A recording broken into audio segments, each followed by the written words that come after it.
எல்லாம் நல்லா இருக்கீங்களா? நல்லா இருக்கீங்களா? நல்லா இருக்கீங்களாமா? நீங்க யாரும் என்ன திருப்பி கேட்க மாட்டீங்களா? நீங்க இருக்கும்போது எனக்கு என்ன குறை? என்ன கடந்த ஒரு 8 நாட்களாக தொடர்ந்து தமிழ்நாடு முழுக்க இன்னைக்கு இது 15வது தொகுதி பிரச்சாரத்தில். இது 15வது தொகுதிக்கு இன்னைக்கு நம்முடைய சிதம்பரம் நாடாளுமன்ற தொகுதி, ஜெயங்கொண்டம் சட்டமன்ற தொகுதிக்கு இன்று நான் வருகை தந்திருக்கிறேன். தொடர்ந்து காலையிலிருந்து பேசி முதல்ல உங்கள்கிட்ட நான் மன்னிப்பு கேட்டுக்கிறேன். என்ன கிட்டத்தட்ட ஒரு 7:30 மணி அளவுக்குலாம் நான் இங்கே வந்திருக்கணும். நீங்களாம் எத்தனை நேரமாக காத்துக்கிட்டு இருக்கீங்க? 5 மணிலேருந்தா? சரி, நான் காலையில் காஞ்சிபுரத்தில் ஆரம்பித்தது. அதன் பிறகு நம்முடைய விடுதலை சிறுத்தைகள் கட்சியுடைய வேட்பாளர், வெற்றி வேட்பாளர் அண்ணன் ரவிக்குமார் அவர்களுக்காக பிரச்சாரத்தில் ஈடுபட்டு 3 இடங்களில் பேசிட்டு, அதன் பிறகு நம்முடைய விருத்தாச்சலம் தொகுதியில் நம்முடைய கூட்டணி கட்சி காங்கிரஸ் கட்சிக்காக பிரச்சாரத்தை செஞ்சுட்டு இங்கே வர்ற வழி முழுக்க என்னுடைய வாகனத்தை நிப்பாட்டி பொதுமக்களாக இருக்கட்டும், நம்முடைய கழகத்தினராக இருக்கட்டும், நம்முடைய கூட்டணி கட்சியினராக இருக்கட்டும், அனைவரும் வாகனத்தை நிப்பாட்டி நீங்கள் தான் வெற்றி பெற போறீங்க, 40க்கு 40 திமுக கூட்டணி ஜெயிக்க போறது உறுதின்னு அவங்க வாழ்த்து அனுப்பிச்சிருக்கிறாங்க. அதனால வருவதற்கு கொஞ்சம் காலதாமதமாகிவிட்டது. அதனால கோச்சிக்காதீங்க. இதன் பிறகு இன்னொரு இடத்துல போய் பேசணும். எனவே எனக்கு இவ்வளவு சிறப்பான, இவ்வளவு எழுச்சியான, நான் உண்மையாக சொல்கிறேன், உணர்வுபூர்வமாக சொல்கிறேன். இந்த 15 தொகுதிகளில் பிரச்சாரத்தை பண்ணியிருக்கேன். கிட்டத்தட்ட இது 15வது தொகுதி. இதுவரைக்கும் எந்த தொகுதியிலும் இப்படி ஒரு எழுச்சியை, இப்படி ஒரு வரவேற்பை, இப்படி ஒரு ஆரவாரத்தை இதுவரைக்கும் நான் இந்த 8 நாள்ல நான் பார்த்ததே இல்லை. இதுல இருந்தே தெரியுது, நீங்க அத்தனை பேரும் முடிவு பண்ணிட்டீங்க. நம்முடைய எழுச்சி தமிழர் அண்ணன் திருமா அவர்களுக்கு வெற்றி சின்னம் பானை சின்னத்தில் வாக்களிச்சு மிகப்பெரிய வாக்கு வித்தியாசத்தில் ஜெயிக்க வச்சு நாடாளுமன்றத்துக்கு அனுப்ப போறது உறுதி. நிச்சயமா கண்டிப்பா செஞ்சிருவீங்களா? சரி, முதல்ல உங்க இந்த வரவேற்பு அளித்தவங்க அத்தனை பேருக்கும் என்னுடைய நன்றி. இந்த சிதம்பரம் நாடாளுமன்ற தொகுதியில் நம்முடைய தமிழ்நாட்டை சேர்ந்த மதச்சார்பற்ற முற்போக்கு கூட்டணியான வெற்றி கூட்டணி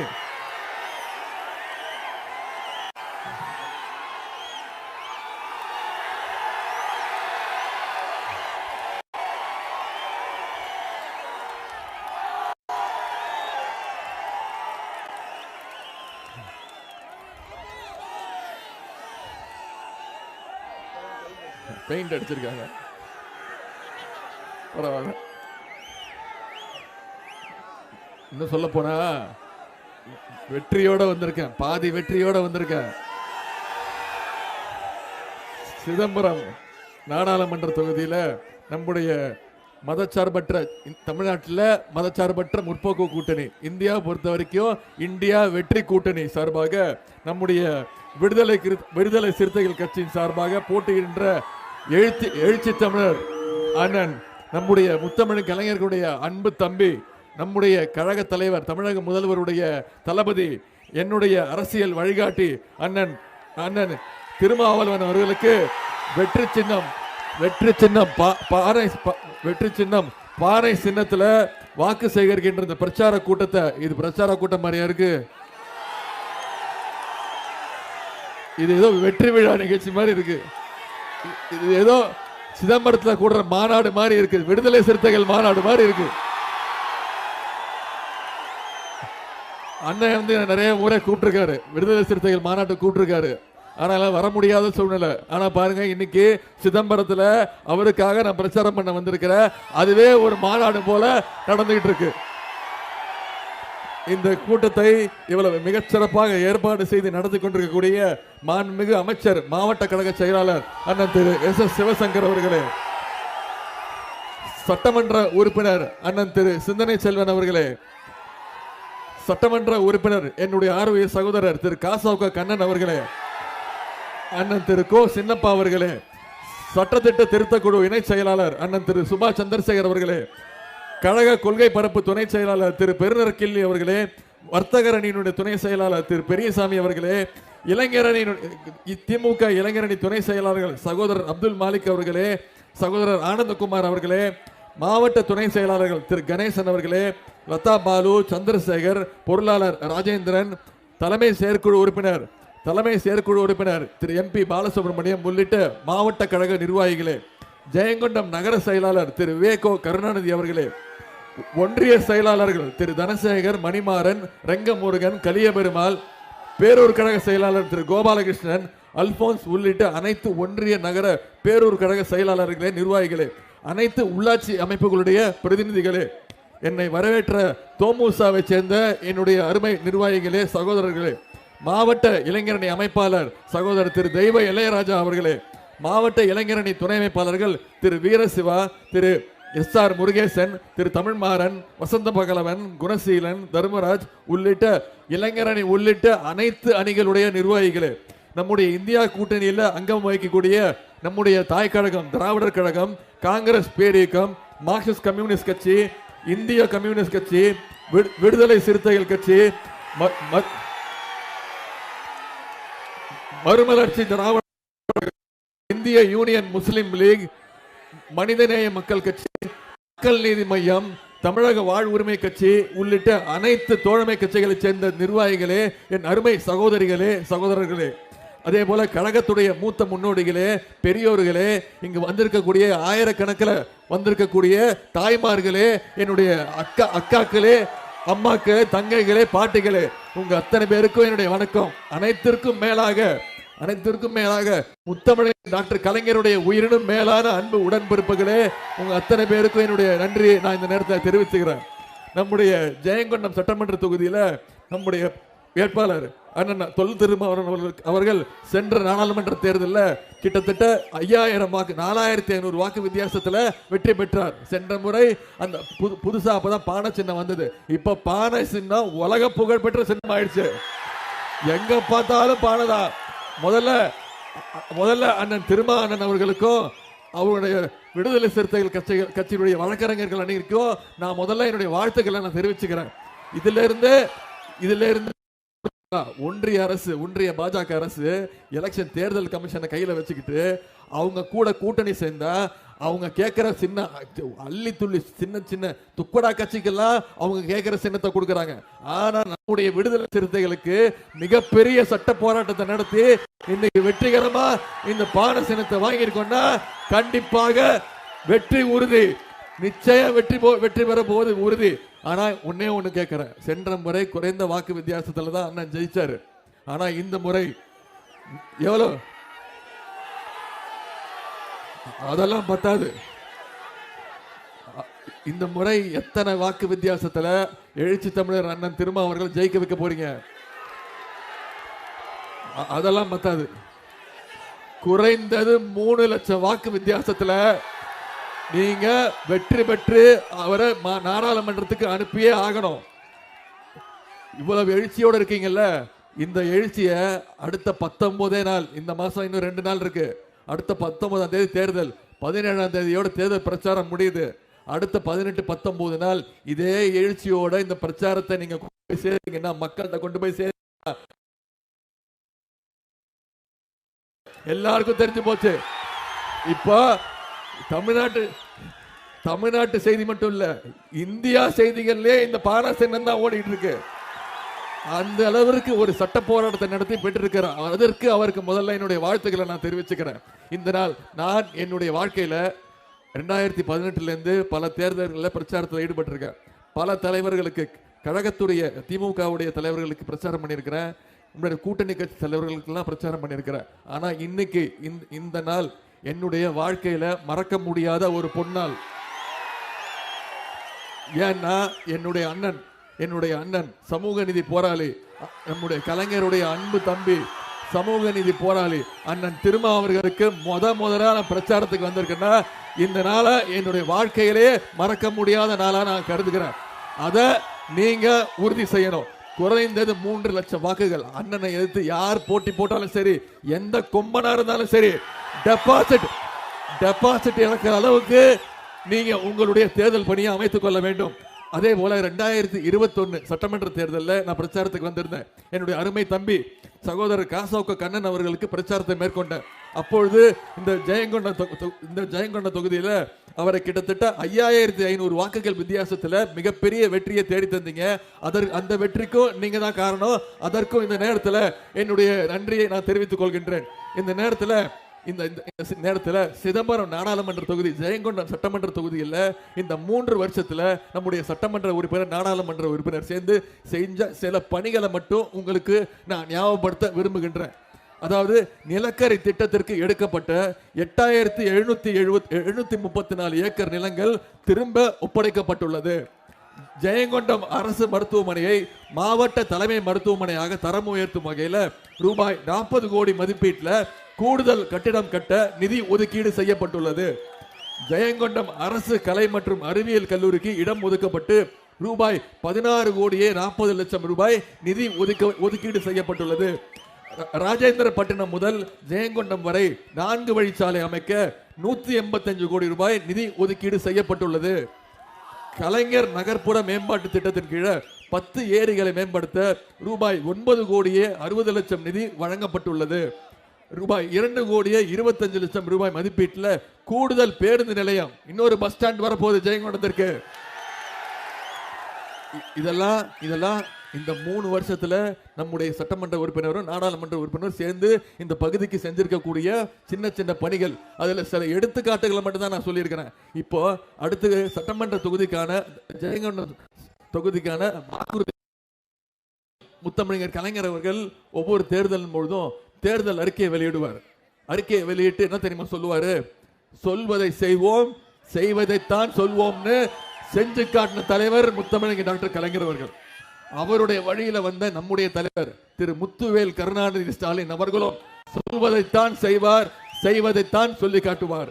அப்படி சில வாக்குறுதிகளை மட்டும் இங்க உங்களுக்கு நான் நினைவுபடுத்த விரும்புகின்றேன். ஜெயங்கொண்டத்தில் தொழில் வளத்தை பெருக்க சிப்காட் தொழிற்சாலை வருகின்ற ஆண்டில் அமைக்கப்படும். தாப்பழூரில் அரசு தொழிற்பயிற்சி நிலையம் விரைவில் தொடங்கப்படும். ரூபாய் 20 கோடி மதிப்பீட்டில் கருங்கொண்டை சோழபுரத்தில் அருங்காட்சியகம் அமைக்கப்படும். ஜெயங்கொண்டம் நகராட்சிக்கு தனி கூட்டு குடிநீர் திட்டம் செயல்படுத்தப்படும். கொள்ளிடம் ஆற்றில் நிரந்தர தடுப்பணை கட்ட நடவடிக்கை எடுக்கப்படும். இதெல்லாம் நம்முடைய தலைவர்கள் சொல்லியிருக்கக்கூடிய தேர்தல் வாக்குறுதிகள். இதெல்லாம் தலைவர் செய்வார் என்ற நம்பிக்கை உங்களுக்கு இருக்கா? நிச்சயம் செய்வார் நம்பிக்கை இருக்கா? அதற்கு ஒரு சிறந்த எடுத்துக்காட்டு மட்டும் நான் சொல்றேன். சென்ற 2021 சட்டமன்ற தேர்தலில் நம்முடைய தலைவர் அவர்களை ஒட்டுமொத்த தமிழ்நாட்டு மக்களும் ஜெயிக்க வச்சு முதலமைச்சராக்கி அழகு பார்த்தாங்க. நம்ம தலைவர் யாருடைய காலையும் விழுந்து முதலமைச்சராகல, தவழ்ந்து போய் யாருடைய காலையும் பிடிச்சி முதலமைச்சராக தமிழ்நாட்டு மக்கள் நீங்கள் தேர்ந்தெடுத்து அவர் முதலமைச்சராக்குனீங்க. கரெக்டா? அப்போ என்ன நிலைமை? தமிழ்நாட்டோட நிலைமை என்ன? இந்தியாவோட நிலைமை என்ன? மிகப்பெரிய கோவிட் 2வது அலை, கோவிட் பெருந்தொற்று 2வது அலை, மிக மிக மோசமான ஒரு சூழ்நிலை இருந்தது. அப்போ ஒன்றிய பிரதமர் திரு நரேந்திர மோடி அவர்கள் உங்களை எல்லாம் வந்ததை பார்த்தா 10 நாளைக்கு ஒரு வாட்டி டிவியில மட்டும் வந்து பேசுவாரு. கரெக்டா? நம்மளை என்ன செய்ய சொன்னாரு? எல்லாரும் வீட்டில் போய் ஒளிஞ்சுக்கோங்க, வீட்டில் போய் தாப்பா போட்டுக்கோங்க, வீட்டை விட்டு வெளில வராதீங்க, எந்த கடையும் திறக்காதீங்க, எந்த வேலையும் செய்யாதீங்க சொன்னாரா இல்லையா? ஆனா ஒண்ணு மட்டும் சொன்னாரு. என்ன சொன்னாரு? எல்லாரும் திருட்டுத்தனமா வெளில வாங்க, விளக்கு பிடிங்க, யாருக்கும் தெரியாம விளக்கு பிடிங்க, அதே மாதிரி கையில ஒரு தட்டு வச்சுக்கோங்க, கையில தட்டை வச்சு ஒலி எழுப்புங்க, ஒலி எழுப்புனீங்கன்னா கொரோனா வைரஸ் பயந்து ஓடி போயிடும் சொன்னாரா இல்லையா? உண்மையை சொல்லுங்க. இதுல எத்தனை பேர் அதை பண்ணீங்க? எத்தனை பேர் பண்ணீங்க? தாய்மார்கள் சொல்லுங்க, எத்தனை பேர் பண்ணீங்க? சும்மா சொல்லுங்க, பயத்திலேயாவது பண்ணிருப்பீங்க. கரெக்டா? அந்த அம்மா ஒத்துக்கிட்டாங்க. இப்போ இதுதான் திரு நரேந்திர மோடி அவர்கள் கோவிடை மேற்கொண்ட விதம், எதிர்கொண்ட விதம். ஆனா நம்முடைய தலைவர் என்ன பண்ணாரு? அப்போ அந்த சூழ்நிலையில உங்களுக்கு தெரியும், நகைச்சுவை நடிகர் திரு விவேக் அவர்கள் ஊசி போட்டுக்கிட்டார். அவர் விழிப்புணர்வுக்காக ஊசி போட்டுக்கிட்டு 2 நாள்ல அவர் இறந்துட்டார். அப்போ ஊர் ஃபுல்லா புரளையை கிளப்பி விட்டாங்க, வதந்தியை கிளப்பி விட்டுட்டாங்க, இவர் ஊசி போட்டதுனால தான் இறந்துட்டார் அப்படின்னு. ஆனா அது உண்மை கிடையாது. அவருக்கு வேலை மருத்துவ பிரச்சனைகள் இருந்ததுனால உயிரிழந்துட்டார். அதனால தமிழ்நாட்டு மக்கள் மட்டும் இல்ல, ஒட்டுமொத்த இந்தியா மக்களுமே பயந்தாங்க. ஊசி போட்டா இறந்துருவோம், கோவிட் ஊசி போட தேவையில்லைன்னு பயந்தாங்க. ஆனா நம்முடைய முதலமைச்சர் அவர் தான் முதல்ல கோவிட் ஊசியை போட்டு விழிப்புணர்வை ஏற்படுத்தி கோயம்புத்தூர்ல இருக்கக்கூடிய மருத்துவமனைக்கு போய் பிபிஇ கிட்ட போட்டுக்கிட்டு அந்த கோவிட் வார்டுக்குள்ள போய் அங்க இருக்கக்கூடிய நோயாளிகளுக்கு சிறப்பான தரமான மருத்துவம் பார்க்கப்படுதான்னு ஆய்வு செஞ்ச உண்மையான தைரியமான முதலமைச்சர் நம்முடைய தமிழக முதலமைச்சர் அவர்கள் தான். இன்னும் சொல்லட்டுமா, இந்தியாவிலேயே அதிகமா கோவிட் தடுப்பூசி போட்டு இந்தியாவுக்கே ஒரு மருத்துவ விழிப்புணர்வை கொடுத்தது யாரு? தமிழ்நாட்டு மக்களாகிய நீங்க தான். இந்தியாவுக்கே எடுத்துக்காட்டாக இருந்தது தமிழ்நாட்டு மக்கள் தான். எப்படி 2021 தேர்தலில் இந்தியா முழுக்க அவங்க ஜெயிச்சாங்க, ஆனா தமிழ்நாட்டில் அப்பவும் அந்த விழிப்புணர்வு தமிழ்நாட்டு மக்கள் மட்டும் தான் இருந்துச்சு. அதே மாதிரி கோவிட் நேரத்திலையும் அந்த விழிப்புணர்வு ஏற்படுத்தினது தமிழ்நாட்டு மக்கள் தான். நீங்க தான் அந்த பெருமைக்கு காரணம். அப்படியே நம்ம ஆட்சி அமைச்சிட்டோம். ஆட்சி அமைச்ச உடனே கடும் நிதி நெருக்கடி, பல வாக்குறுதிகளை கொடுத்திருந்தோம். எதிர்க்கட்சி தலைவர் சொன்னாரு, ஒரு வாக்குறுதி செய்ய முடியாது, கடும் நிதி நெருக்கடின்னு சொன்னாரு. ஆனா தலைவர் அவர்கள் ஆட்சி பொறுப்பேற்று முதல் 5 கையெழுத்து தாய்மார்கள் இங்க வந்திருக்கீங்க, உங்களுக்கு தெரியும். முதல் கையெழுத்து மகளிருக்கு கட்டணமில்லா பேருந்து வசதி திட்டத்தை அறிமுகப்படுத்தினாரா இல்லையா? இப்போ எங்க போனாலும் தாய்மார்கள் நீங்க உபயோகப்படுத்துறீங்களா இல்லையா? இப்போ எங்க போனாலும் எங்க பார்த்தாலும் பிங்க் பஸ் தான். அந்த பிங்க் பஸ் ஓனர் நீங்க தான். ஏன்னா எங்க வேணா ஏறிக்கலாம், எங்க வேணா இறங்கிக்கலாம். இப்போ அந்த பஸ்ஸை யாரும் பிங்க் பஸ்ன்னு கூப்பிடுறது இல்ல, செல்லமா என்ன தெரியுமா சொல்றாங்க? முதல்வர் பேரை சொல்லி ஸ்டாலின் பஸ் அப்படின்னு தான் கூப்பிடுறாங்க. அதுதான் அந்த திட்டத்துடைய வெற்றி. இது நாம தேர்தல் அறிக்கையில சொன்ன திட்டம். அடுத்தது தேர்தல் அறிக்கையில சொல்லாத ஒரு திட்டத்தை நம்ம தலைவர் செஞ்சாருமா. இங்க ஆயிரக்கணக்கில் மகளிர் வந்திருக்கீங்க. நான் உங்களை பார்த்து கேட்கிறேன், ஒரு 150 வருஷத்துக்கு முன்னாடி மகளிர் வீட்டை விட்டு வெளில வர முடியாதுமா. இப்போ இவ்வளோ ஆண்கள் வந்திருக்காங்க, ஆண்களுக்கு சரிசமமா பெண்கள் வந்திருக்கீங்கல்ல. ஒரு 150 வருஷத்துக்கு முன்னாடி பெண்கள் வீட்டை விட்டு வெளில வர முடியாது, பெண்களுக்கு படிப்பதற்கு உரிமை கிடையாது, இன்னும் சொல்ல போனா பெண்கள் மேலாடை உடுத்துவதற்கு உரிமை கிடையாது. இதையெல்லாம் உடைக்கணும்னா பெண்கள் விடுதலைக்காக தன் உயிர் மூச்சு இருக்கிற வரைக்கும் போராடியவர் தான் தந்தை பெரியார் அவர்கள். பெண்களுடைய வளர்ச்சிக்காக பல திட்டங்களை கொண்டு வந்தவர் தான் பேரறிஞர் அண்ணா அவர்கள். பெண்களுக்கு சொத்துல சம உரிமை கொடுத்ததுதான் டாக்டர் கலைஞர் அவர்கள். அவர் வழியில வந்த நம்ம தலைவர் என்ன பண்ணாரு? பெண்கள் படிக்கணும், பெண்கள் பள்ளிக்கூடம் வரைக்கும் படிச்சா பத்தாது, பெண்கள் மேற்கல்வி படிக்கணும், காலேஜ் படிக்கணும் அப்படின்னாரு. காலேஜ் படிச்சா மட்டும் பத்தாது, பெண்கள் வேலைக்கு போகணும், அவங்க சொந்த காலில் நிக்கணும்னு புதுமை பெண் திட்டம் அப்படின்னு ஒரு திட்டத்தை கொண்டு வந்தாருமா.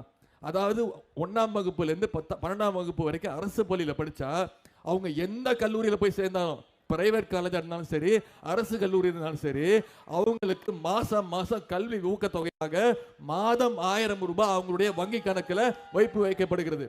இதுவரைக்கும் இந்த திட்டத்தின் மூலம் 3 லட்சம் மாணவிகள் பயன்பெற்று இருக்கிறாங்க. இப்போ அந்த திட்டத்தை ஆண்களுக்கும் நம்முடைய தலைவர் அவர்கள் விரிவுபடுத்தி இருக்கிறாங்க. தமிழ் புதல்வன் அப்படின்னு திட்டம், மாசம் 1000 ரூபாய். அரசு பள்ளியில படிச்சு காலேஜ் படிக்க போனா அவங்களுக்கு ஆண்களுக்கும் மாணவர்களுக்கும் கல்வி ஊக்கத்தொகையாக மாசம் 1000 ரூபாய் கொடுக்கிறாரு. அடுத்து இன்னொரு திட்டம், இது மிக மிக முக்கியமான திட்டம். இந்த திட்டத்தை கொஞ்சம் நீங்க கவனிங்க. நாம காலைல சீக்கிரம் எந்திரிச்சு வேலைக்கு போற பெற்றோர்கள் இருக்காங்க. அவங்க காலையில டிஃபன் சமைச்சு குழந்தைங்களுக்கு சாப்பாடு ஊட்டுறதுக்கு நேரம் இருக்காது. ஸ்கூலுக்கு பள்ளிக்கூடத்துக்கு அனுப்பிச்சு விட்டுருவாங்க, பள்ளிக்கூடத்தில் பார்த்துப்பாங்க அப்படின்னு. ஆனால் இவங்க வேலைக்கு போயிட்டு என்ன நினச்சிட்டு இருப்பாங்க? அதே நினப்பா இருப்பாங்க.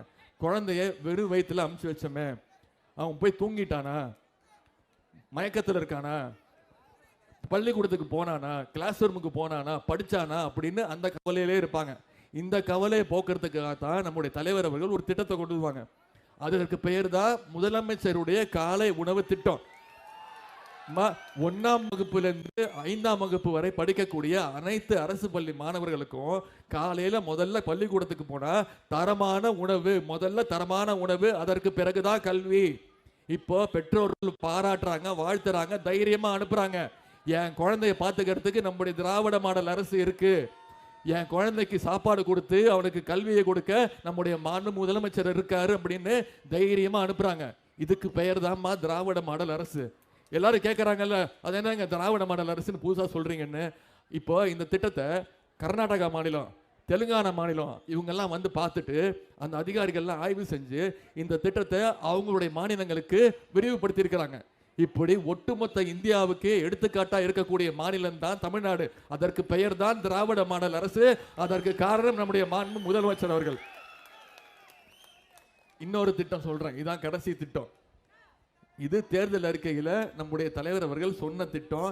எதிர்க்கட்சி தலைவர்கள் இதை செய்யவே முடியாதுன்னு சவால் விட்ட திட்டம். அதுதான் கலைஞர் மகளிர் உரிமை தொகை திட்டம். கிட்டத்தட்ட 1,16,00,000 மகளிர் சென்ற செப்டம்பர் மாசத்திலிருந்து இன்னைக்கு வரைக்கும் மாசம் அவங்களுடைய வங்கி கணக்குல மகளிர் உரிமை தொகையா மாதம் 1000 ரூபாய் அவங்களுக்கு உரிமை திட்டமா வழங்கப்படுகிறது. இப்போ இங்க இத்தனை மகளிர் வந்திருக்கீங்க, எத்தனை மகளிருக்கு அந்த திட்டத்துல பயன்படுறீங்கன்னு கை தூக்குங்க. பாதிக்கு பாதி வந்திருக்கு, பாதிக்கு பாதி வந்திருக்கு. நான் சொல்றேன், அதுல சில குறைகள் இருக்கு. அம்மா இது மிகப்பெரிய திட்டமா. இந்த திட்டத்தில் விண்ணப்பிச்சவங்க, அந்த துறைக்கு அமைச்சர் நான் தான். நான் சொல்றேன், அந்த திட்டத்தில் விண்ணப்பிச்சவங்க 1,60,00,000 மகளிர் விண்ணப்பிச்சாங்க. அதுல வெரிஃபிகேஷன் சரிபார்ப்பு செஞ்சு இப்போ வரைக்கும் 1,16,00,000 மகளிருக்கு கொடுத்துக்கிட்டு இருக்கோம். கண்டிப்பா சில குறைகள் இருக்கு. உங்களுக்கு நீங்க சொல்லுவீங்க, உங்க மைண்ட் வாய்ஸ் எனக்கு கேக்குது. என்ன சொல்றீங்க? எனக்கு வந்துருச்சு, பக்கத்து வீட்டு பொண்ணுக்கு வரல, எதிர் வீட்டு பொண்ணுக்கு வந்துருச்சு, எனக்கு வரல. கரெக்டா? நான் சொல்றேன், இப்போ தேர்தல் நேரம் இது முடிஞ்சு இன்னும் ஒரு 4-5 மாதங்கள்ல அது சரி செய்யப்பட்டு வெரிஃபிகேஷன் செய்யப்பட்டு அந்த தகுதி வாய்ந்த 1,60,00,000 மகளிருக்கும் கண்டிப்பாக கலைஞர் மகளிர் உரிமை தொகை திட்டம் மாதம் 1000 ரூபாய் நிச்சயமாக வழங்கப்படும். இந்த நம்பிக்கை இருக்கா? அதே மாதிரி தேர்தல் அறிக்கை, இந்தியாவுடைய கூட்டணி தேர்தல் அறிக்கையில தலைவர் சொல்லியிருக்கிறார். என்னன்னா, தாய்மார்கள் நான் கேட்கிறேன், 2014ஆம் ஆண்டு கேஸ் சிலிண்டர் விலை எவ்வளவுமா? 2014ஆம் ஆண்டு 450 ரூபாய். சரியா?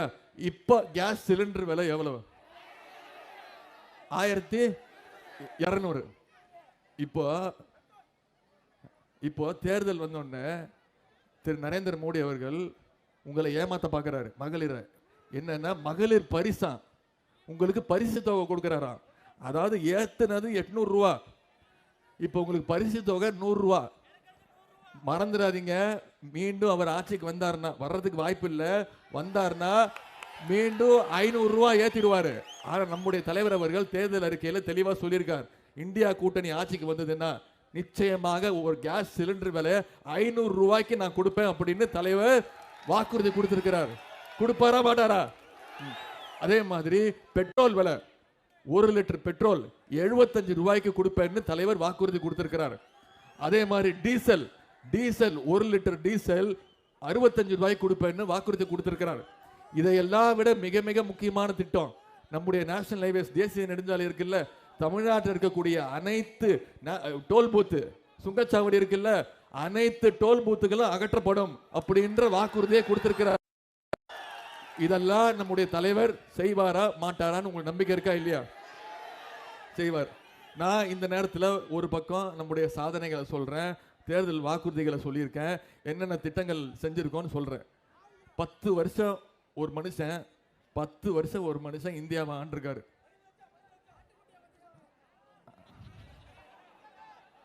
10 வருஷம் ஒருத்தர் இந்தியாவை ஆண்டாரு. எப்பயாவது தமிழ்நாட்டுக்கு வந்து பார்த்திருக்காரா? என்னைக்காவது வந்தாரா? இப்ப 10 நாளா வந்து சுத்திட்டு இருக்காரு. ஏன்? தேர்தல் பயம். 10 நாளா இங்க சுத்திட்டு இருக்காரு. நான் அவளுக்கு சவால் விட்டேன், 10 நாள் இல்ல, நீங்க அடுத்த 1 மாசம் வந்து இங்கேயே தங்குங்க, உங்களால தமிழ்நாட்டில் ஒரு தொகுதியில கூட டெபாசிட் கூட வாங்க முடியாது. நான் சவால் விடுறேன். என்கிட்ட சொன்னாங்க ஒரு 20 நாள் முன்னாடி, எனக்கு தெரிஞ்சு அவர் ஒன்றிய பிரதமர் ராமநாதபுரம் தொகுதியில் தான் நிற்க போறாரு போல இருக்கு அப்படின்னு என்கிட்ட ஒருத்தர் சொன்னார். நான் சொன்னேன், என் முதல் பிரச்சார கூட்டமே ராமநாதபுரத்தில் தான், பார்த்துடலாம் அப்படின்னு. கடைசியில் அவர் இங்கே போட்டி போடலை, பயந்துட்டு ஓடி போயிட்டாரு. மீண்டும் வருவார். தேர்தல் முடிகிற வரைக்கும் நம்மளை எவ்வளோலாம் பயமுறுத்தி பார்க்கணுமோ, நம்மளை எவ்வளோலாம் வடை சுடணுமோ அவ்வளோ வடையும் சுடுவார். ஆனால் அந்த வடையை நமக்கு கொடுக்க மாட்டார். நான் உங்ககிட்ட வைக்கிற வேண்டுகோள்லாம் ஒண்ணே ஒன்று தான். திரு ஒன்றிய பிரதமர் அவர்களை இனிமே அவரோட பேரை சொல்லி கூப்பிடாதீங்க. அவருக்கு நாம ஒரு செல்ல பேர் வச்சிருக்கோம். சரியா?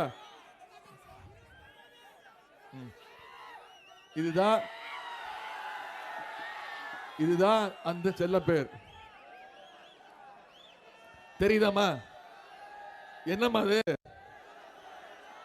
29 பைசா.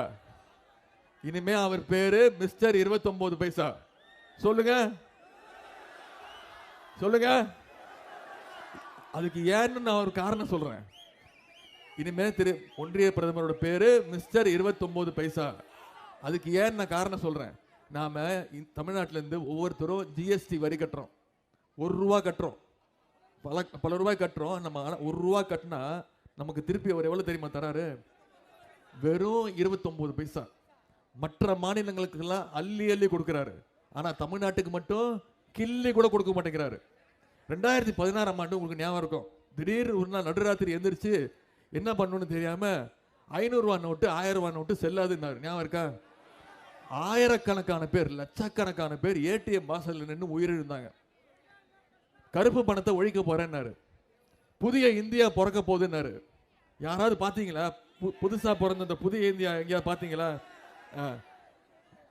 சமீபத்தில் உங்களுக்கு தெரியும், டிசம்பர் மாதம் சென்னை, திருவள்ளூர், காஞ்சிபுரம், செங்கல்பட்டு, அதே மாதிரி தென் தமிழகத்தில் தூத்துக்குடி, திருநெல்வேலி மாவட்டத்தில் மிகப்பெரிய மழை பெஞ்சது. மிக்ஜாம் புயல் ஞாபகம் இருக்கா? நான் எல்லாம் 10 நாள் தூத்துக்குடி திருநெல்வேலியில் போய் தங்கியிருந்தேன். முதலமைச்சர் களத்தில் நின்னாரு. அனைத்து சட்டமன்ற உறுப்பினர்கள், அனைத்து அமைச்சர்களும் களத்தில் நின்று மக்கள் பணி ஆற்றினோம். நம்முடைய கூட்டணி கட்சி தலைவர்கள், கூட்டணி கட்சி தொண்டர்கள் அனைவரும் மக்கள் பணி ஆற்றினோம். திரு மோடி வந்து பார்த்தாரா? நம்முடைய தலைவர் அவர்கள் ஆனா பாதிக்கப்பட்ட ஒவ்வொரு குடும்பத்திற்கும் 6000 ரூபாய் கொடுத்தாரு. அத 37,000 கோடி நம்ம ஒன்றிய அரசு கிட்ட கேட்டோம். கேட்டதுக்கு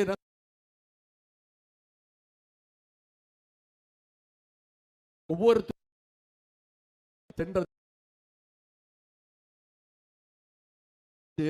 கருப்பு பணத்தை எல்லாம் மீட்டு ஒவ்வொருத்தருடைய பேங்க் அக்கவுண்ட்லயும் 15 லட்சம் ரூபாய் போடுறேன்னாரு. 15 காசாவது போட்டாரா? 34,000 கூட கேட்டோமா? இது வரைக்கும் 1 பைசா கூட கொடுக்கல. இப்படி நம்முடைய கல்வி உரிமை, மொழி உரிமை, கல்வி உரிமை மிக சிறந்த உதாரணம் நீட் தேர்வு. 2010 நீட் தேர்வு இந்தியாவுக்குள்ள வந்துருச்சுமா, அறிமுகப்படுத்திட்டாங்க. ஆனா கலைஞர் அவர்கள், அப்ப காங்கிரஸ் ஆட்சி தான், நம்ம கூட்டணியில் தான் இருந்தோம், இந்தியா முழுக்க கொண்டு வந்துட்டாங்க. ஆனா கலைஞர் தமிழ்நாட்டுக்கு நீட் தேர்வு வேறான்னாரு. நாங்க இங்க கொடுக்கிற கல்வி தரம் சிறந்த கல்வி தரம், 12ஆம் வகுப்புல வாங்குற மதிப்பெண் போதும், அதை வச்சு நாங்க கவுன்சிலிங் முறையில நாங்க படிக்க வைக்கிறோம். ஏழை எளிய மாணவர்கள் கிராமப்புறங்களிலிருந்து படிச்சு மருத்துவர் ஆகணும்னு நுழைவுத் தேர்வை ரத்து செஞ்சவர் டாக்டர் கலைஞர் அவர்கள். இன்னும் சொல்ல போனா மறைந்த முதலமைச்சர் ஜெயலலிதா அம்மையார் இருந்த வரைக்கும் தமிழ்நாட்டுக்குள்ள நீட் தேர்வு வரல. அந்த அம்மா இறந்த பிறகு இங்க இருக்கக்கூடிய அந்த அடிமை கூட்டம் பாஜகவோட தொல்லை தாங்காம நீட் தேர்வை நுழைச்சு இங்க பக்கத்துல அரியலூர் மாவட்டத்தில் அனிதான்ற என் தங்கை முதல் தற்கொலை. அந்த பொண்ணு நல்லா படிக்கக்கூடிய பொண்ணுமா, நல்லா படிக்கக்கூடிய பொண்ணு. 1200க்கு 1176 மார்க். எவ்வளவு? 1200க்கு 1176 மார்க்ஸ். அனிதா மட்டும் இப்ப உயிரோடு இருந்தா டாக்டர் அனிதா. அனிதாவோட மட்டும் நிக்கலாமா, இப்ப வரைக்கும் 22 குழந்தைங்க இறந்திருக்கிறாங்க. சென்ற வருஷம் சென்னையில குரோம்பேட்டை சேர்ந்த ஜெகதீஷ் என்ற பையன் கோச்சிங் கிளாஸ் போறதுக்கு பல லட்சம் செலவாகுது, என்னால டாக்டர் ஆக முடியல, நீட் தேர்வு நான் எழுத முடியலன்னு சொல்லி லெட்டர் எழுதி வச்சுட்டு இறந்து போயிட்டான். முதல் நாள் ஜெகதீசன், அதுக்கு அடுத்த நாள் அவங்க அப்பா செல்வசேகர் எழுதி வச்சுட்டாரு. எனக்கு இருந்தது ஒரே பையன், அவன் டாக்டர் ஆகணும்னு நினைச்சான், இறந்து போயிட்டான், என்னால துக்கம் தாங்க முடியலன்னு அவரும் தற்கொலை பண்ணிக்கிட்டார். ஒரு குடும்பத்தையே நீட் தேர்வுக்கு இழந்திருக்கிறோமா? இதற்கெல்லாம் ஒன்றிய பாஜக அரசு பதில் சொல்லணுமா வேணாமா? இதற்கெல்லாம் கூட நின்ன 10 வருஷம் கூட்டணியை நின்று பேர்ல கூட நின்று நம்ம தமிழ்நாட்டு உரிமைகள்லாம் பறிகொடுத்த அதிமுகவுக்கும் பாஜகவுக்கும் பதில் சொல்ல வேண்டுமா வேணாமா? அந்த பதில் சொல்ல வேண்டிய நேரம் தான் ஏப்ரல் 19ஆம் தேதி. செஞ்சிருவீங்களா? ஜூன் 3ஆம் தேதி யாரோட பிறந்த நாள்? டாக்டர் கலைஞருடைய 101வது பிறந்த நாள். சென்ற 2021 தேர்தலில் தமிழ்நாடு, புதுச்சேரி 40 தொகுதிகளில் 39 தொகுதி ஜெயிச்சோம். நம்முடைய கூட்டணி 39 தொகுதி ஜெயிச்சோம். இந்த முறை 40க்கு 40 தொகுதி ஜெயிச்சு நம்முடைய முத்தமிழர் டாக்டர் கலைஞருக்கு இதை விட சிறப்பான பரிசை இந்த 40க்கு 40 தொகுதி ஜெயிச்சு டாக்டர் கலைஞருடைய காலடியில் வைக்கிறது தான் நம்ம அவருக்கு கொடுக்கக்கூடிய உண்மையான பிறந்த நாள் பரிசு. 2021 தேர்தலில் அடிமைகளை விரட்டி தமிழ்நாட்டுக்கு விடியலாட்சியை தந்தார் நம்முடைய தலைவர் அவர்கள். இப்போ 2024 தேர்தலில் அடிமைகளுடைய ஓனர்ஸ், அடிமைகளுடைய எஜமானர்களையும் துரத்தி அடிச்சு ஒட்டுமொத்த இந்தியாவுக்குமே விடியலாட்சியை தரப்போறது நம்முடைய தமிழ்நாட்டு மக்கள் தான். நீங்க யாரை முடிவு பண்றீங்களோ, நம்முடைய தலைவர் யாரை முடிவு செய்யறாரோ அவர் தான் அடுத்த ஒன்றிய பிரதமர் அப்படின்னு இந்த நிலைமையை உருவாக்கணும்னா நீங்க அத்தனை பேரும் அடுத்த 19 நாள் தேர்தல் பிரச்சாரத்தில் ஈடுபட்டு நீங்க பொறுப்பெடுத்துக்கிட்டு இந்த ஒரு வாக்குக்கு நான் பொறுப்பு, இந்த வீட்டுக்கு நான் பொறுப்பு, நான் என்னோட பொறுப்பு, நான் இவரை வாக்குச்சாவடிக்கு கொண்டு வந்து பானை சின்னத்தில் அண்ணன் திருமாவர்களுக்கு வாக்களிக்க வைக்க போறேன்ற அந்த பொறுப்பை நீங்க எடுத்துக்கணும். செய்வீங்களா? நிச்சயம் பண்ணுவீங்களா? தலைவர் என்னைக்கு வராரு? தலைவர் என்னைக்கு வராரு? எப்பவுமே ஒரு பெரிய படம் ரிலீஸ் ஆகுதுன்னா ட்ரெய்லர் ரிலீஸ் ஆகும். சரியா? நான் வெறும் ட்ரெய்லர் தான்.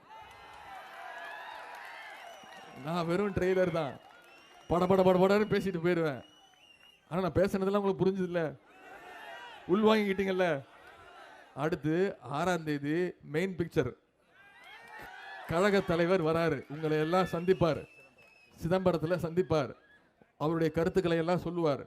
நீங்க அவரும் அடுத்த தொகுதிக்கு போயிடுவார். ஆனா அடுத்த 19 நாள் நீங்க இங்க இருந்து ஒவ்வொரு வாக்காளராக சந்திச்சு நம்முடைய பிரச்சாரத்தை மக்கள்கிட்ட கொண்டு போய் சேர்த்து எழுச்சி தமிழர் திருமாவளவன் அவர்களை 3 லட்சம் பல லட்சம் வாக்கு வித்தியாசத்தில் நீங்க ஜெயிக்க வைக்க கேட்டுக்கொண்டு உங்களை எல்லாம் அன்போடு கேட்கிறேன், பண்போடு கேட்கிறேன், பாசத்தோடு கேட்கிறேன், உரிமையோடு கேட்கிறேன், உங்கள் வீட்டு பிள்ளையாக இருந்து கேட்கிறேன்.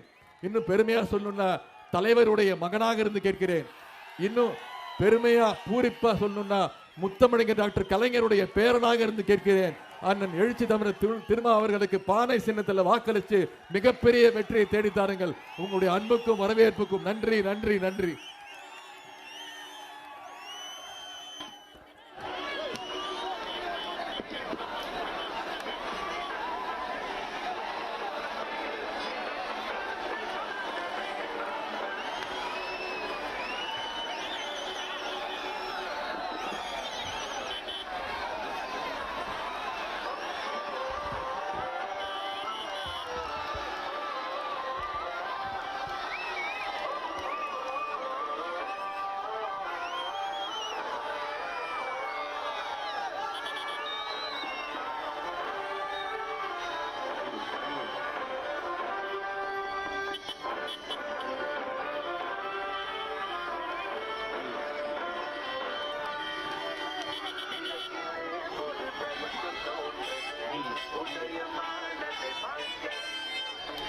If you fight the party,